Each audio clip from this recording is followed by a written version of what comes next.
Good afternoon, Facebook audience. This is Cody Pope for Circle of Blue. This is our brown bag lunch series on water conflict across the world, or our avocado toast series for those of you on the West Coast. And I suppose if you're somewhere else in the world, let it be whatever you're eating at this time of the day, as the series would be. So if it's dinner in Europe or nighttime drinks in Southeast Asia, who knows, wherever you are in the world. Anyway, today we're going back to Africa. A couple weeks ago we talked about the DRC. Today we're talking about the Central African Republic. That's a country in Central Africa, obviously. It's just north of Congo. DRC Congo also shares a border with the Republic of Congo, Cameroon, Chad, Sudan, South Sudan. So it's really nestled in there. It's landlocked. It's got mostly major rivers as its water sources. And they've been in conflict since 2012. The conflict sort of there was a peace treaty in 2014, and the conflict was sort of been bubbling since then. 2016, France peacekeepers decided to leave the country because they felt that it had become stable enough. But then, as we've seen in the last 2 or 3 months, the conflicts have been starting to bubble up again. Now, when in general, just the gist of the conflict, you can get into the specifics if you want by reading more online, but there's essentially, it's viewed by a lot of Westerners as a sort of a Christian-Muslim conflict. That's kind of wrong. It's an ethnic conflict that happens to fall on Christian-Muslim lines, but to view it as purely a religious conflict is not quite correct. And in fact, it's a very different kind of conflict, even when you look at religion and where we see religion right now in the world. It's a very different conflict from what we sort of think of when we think of Christians and Muslims if we go to Nigeria or if we go north to the Middle East. So it's a very different kind of conflict. It's, like I said, it started in 2013, 2012, more or less, when Muslim Seleka rebels ousted the Christian president, Francois Bozezi.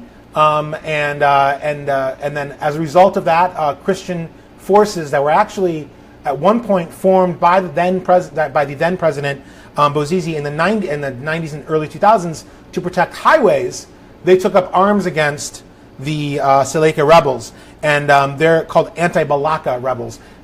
They're not anti-Seleka, they're anti-Balaka. Balaka is a street term that essentially uses machetes to fight against Kalashnikovs, AK-47s. So their name is really, they're the machete fighters against the bullets, and they're mostly a Christian coalition.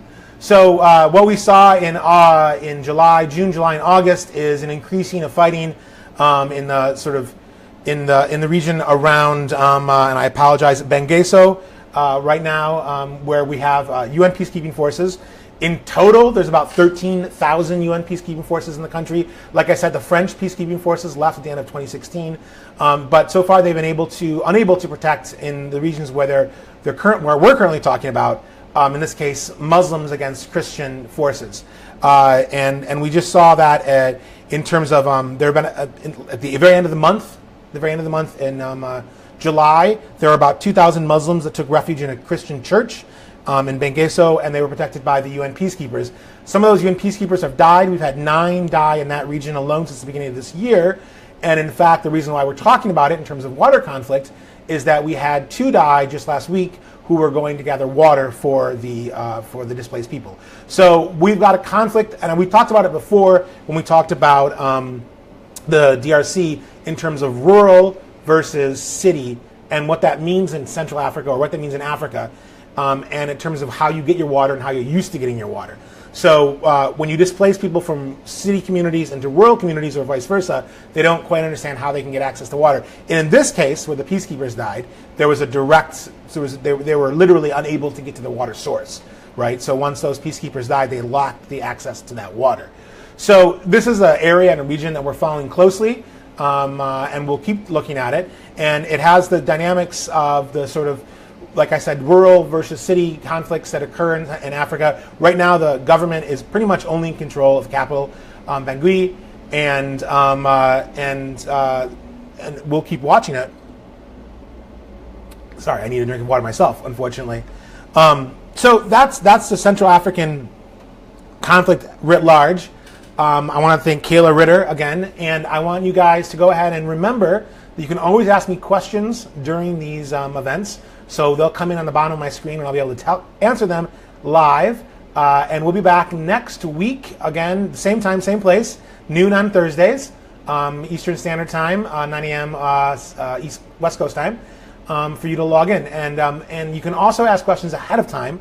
Connor posts the topics around noon on Wednesdays, the day before, and we won't always cover a single topic. Last week we covered a couple of different things, and that may happen in the future. So keep your eyes out for it, and we hope to talk to you next time. Have a good night, or good afternoon, I guess.